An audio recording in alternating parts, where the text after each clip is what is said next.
I'm really upset with my wife after what she's done, but every one of our friends and family thinks she is right to do what she did. So I'm posting here to get an unbiased perspective. I've been married to my current wife for 3 years. We dated for 2 years before getting married. Before meeting my current wife, I had been married to my high school sweetheart for well over a decade. My late wife passed away very young from breast cancer. It was an extremely traumatic experience for me, and I didn't start dating again for several years after the fact. I never had any real relationships before her, parents were both physically abusive, siblings absent, so it was especially hard on me. I've always had a memento from my previous marriage. It was a greenstone or Panamutoki pendant. She gave it to me for our first wedding anniversary. Before meeting my current wife I would wear it almost every day and night. When I met my current wife she wasn't comfortable with me wearing it since it was from my late wife. So I started wearing it less often but made it clear to her it's an extremely important item to me. For a time she accepted that until recently. Over the past few months whenever we had a minor disagreement she'd bring up my pendant and then turn it into a shouting match demanding I get rid of it. I can understand why she might feel uncomfortable with me having it, but I had stopped wearing it at this point, it lays in my drawer. Why can't she accept it's very important to me? Long story short, when I was at work last week she grabbed the pendant and threw it in a nearby river. When I found out I broke down because it was literally the last thing I had to remember my late wife. I don't know. Maybe I am not respecting her feelings and holding on to the past. Am I the idiot? Not the idiot. We all have a past, and your late wife played an important part in yours. And you only had a pendant in your drawer to remember her, you even stopped wearing that pendant because it bothered your current wife. And while I get that she might feel uncomfortable, she massively overstepped here. She screwed up big time and definitely is the idiot in this situation. But maybe it would be worth asking her why she feels so threatened by your late wife that she goes to such lengths. That is, if you can forgive her. Not the idiot. Your wife seems to be jealous of a dead person. Your ex-wife meant a lot to you and, since she was a significant part of your life, you have the right to keep something of hers, especially with the way it ended. To me, this raises a red flag. If she is willing to use your ex-wife as a leverage tool in an argument over something that happens multiple years after her, she seems a bit manipulative to me. Marriage requires trust and compromise. If your wife is going to not value what you value and use it against you when she doesn't get her way. Not the idiot. My wife's father died at a young age when my wife was very young.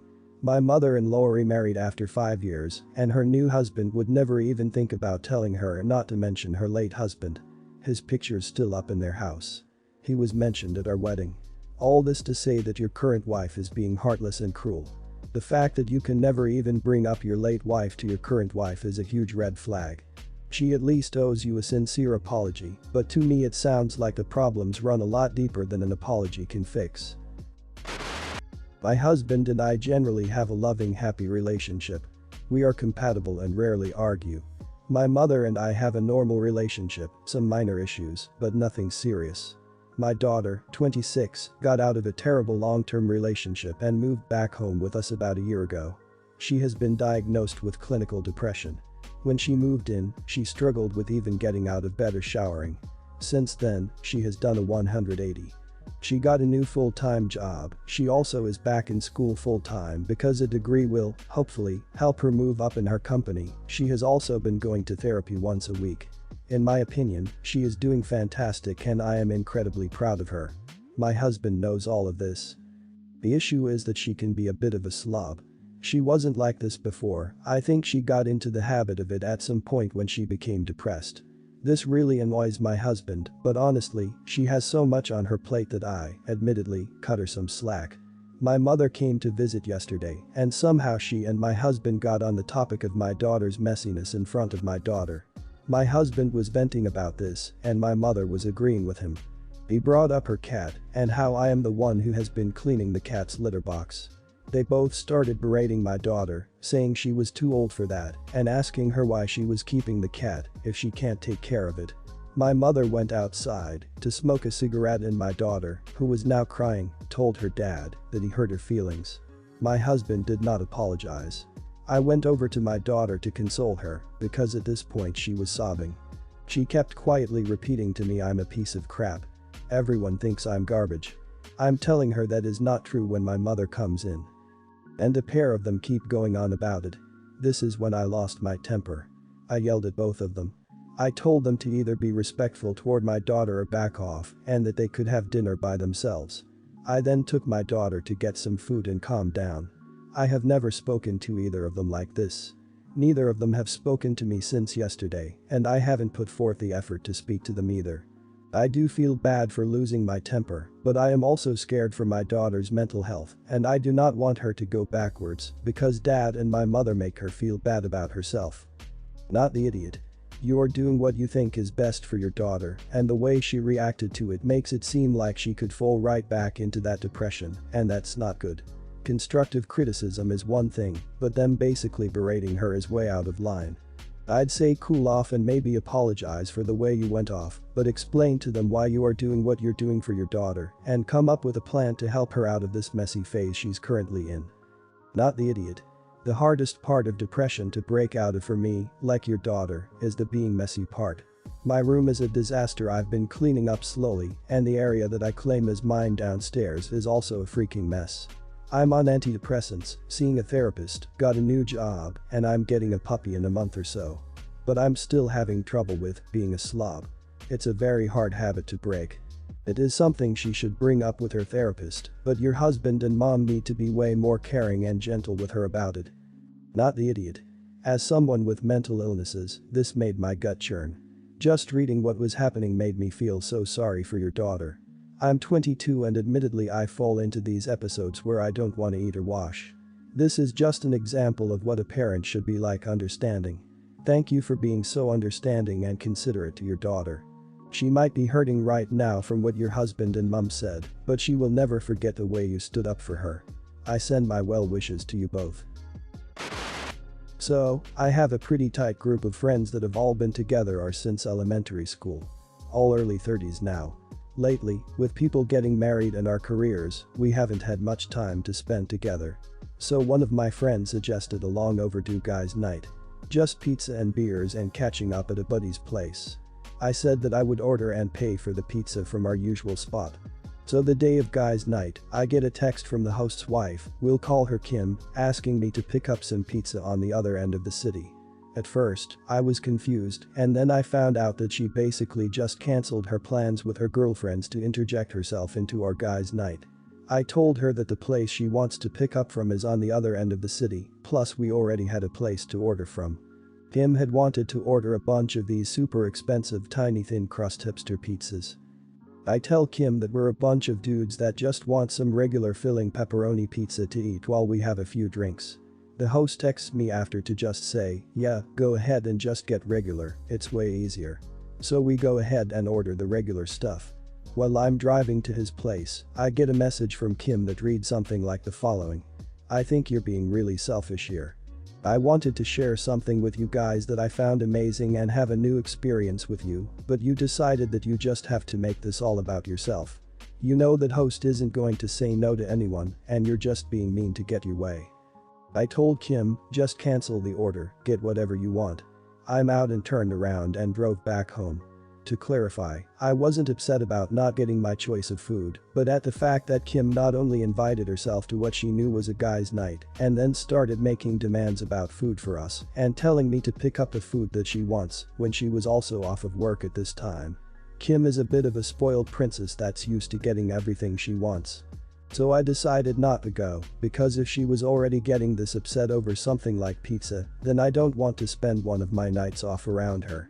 None of the guys were upset, they wanted me to come, but understood why I bailed.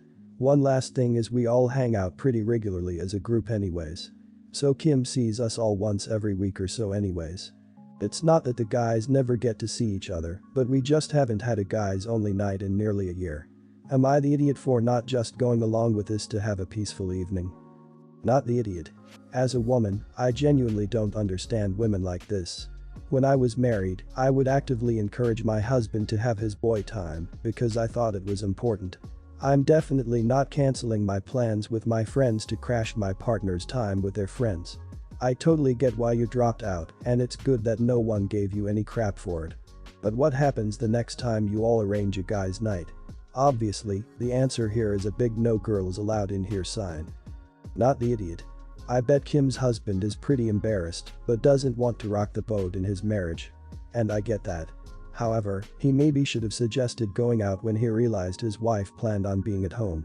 If my husband was having a boys' night at our house, I don't think I'd actively hide from the group in my own home, but I definitely wouldn't jump in and try to take over. Next time, push to have the boys' night at a bar or pizza place. And if at point Kim still tries to push her way in, well then Kim's husband has got problems. Not the idiot. It was supposed to be guys' night. Not only did your buddy's wife insert herself and try to change the plans and make you adapt to them, it's kinda creepy that she actually cancelled her own plans to do so. I don't get why some women are so insecure that they can't even let their significant other have friends or even have any experiences without them. That's super unhealthy and controlling and generally not cool. Guys' night is guys' night. End of story. Your friend should have made this clear to his wife. My son was supposed to have just wrapped up his junior year in university. It turns out, he has been failing and dropping lots of classes. He always told my wife and I that his grades are fine and that his grade point average is okay. The only access we had to his school account was to make tuition payments. We even paid for a more expensive school because he really wanted to go there. His sister also went to this school and had a great experience, so we were okay with it. He came home this summer and told us the truth. He had been on academic alert since his first semester for failing a class. However, his grade point average was still okay because his other classes pulled up the F. Over time, he started failing and dropping more classes, and his grade point average went down more and more until he hit probation. He was suspended for failing to bring his grade point average above a 2.0. Apparently, he appealed the decision, and the dean told him he could have one more chance instead of taking an involuntary year off, but he would be dismissed from the school if he failed any more classes. Well, lo and behold, he failed another class and was kicked out. He then had no choice but to come clean to us. We have spent around $28,000 a year, $18,000 tuition plus $10,000 dorm and food, not including the spending money we gave him every month. We spent $84,000 for him to only come out of that school with 34 credits. We did this because both of us graduated college with huge student loan debts and we wanted him to enter his career with no debt. He applied to another school as soon as he found out he was suspended and got accepted. However, I told him I would not be paying any more tuition and that he would need to take out federal loans and that we would not be co-signing on any private loans. I eventually relented and came up with an idea.